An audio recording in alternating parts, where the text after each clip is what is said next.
Welcome to the coolest stuff on the planet. Hi everyone, welcome to another episode of the coolest stuff on the planet. I'm Kathryn. And I'm Rachel.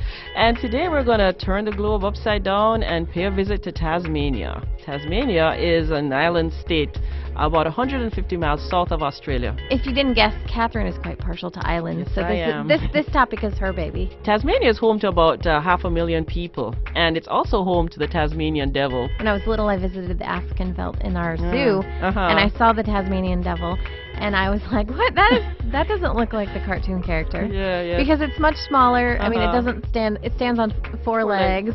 It really looks very little like this cartoon character. Doesn't have that enormous jaw. No enormous jaw or head. What else can one find in Tasmania? Yeah, lots of stuff. And in fact, one of the real big draws of Tasmania is its natural beauties. Yeah. And I was really delighted to discover that their environment is very pristine, like relatively untouched. Yeah, not much pollution and all those kinds of things. Yeah, their air quality is very high. Their water is very pristine. And speaking of nature, Tasmania is made up of about 300 islands, most of which are uninhabited. But one island, King Island, is known for its cheese and its beef. The cows there, they graze on this very clean green grass. No preservatives are used in the meat or anything like that, and so it's very high quality. In Australia, if you see King Island cheese, then you know you're getting a really high quality cheese. So apparently Tasmania has always been a big producer of apples.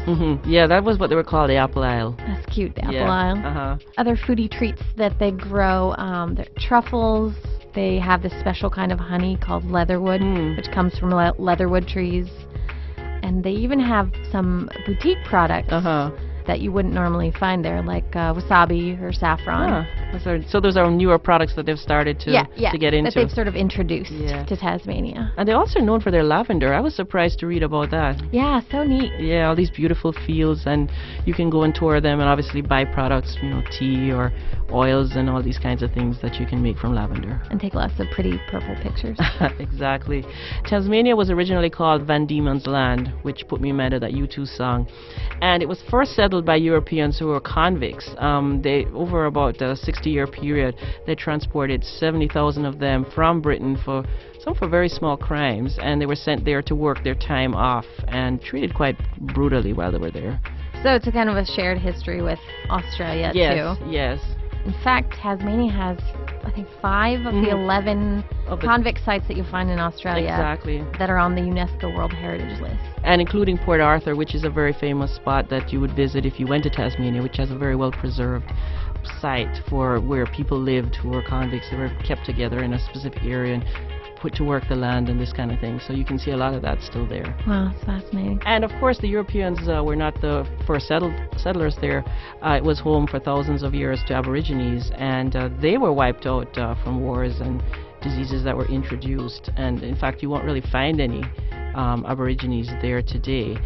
But you can see the history at the Aboriginal Cultural Center and Museum that they have there. Coming back to the idea of their how important their natural environment is to them.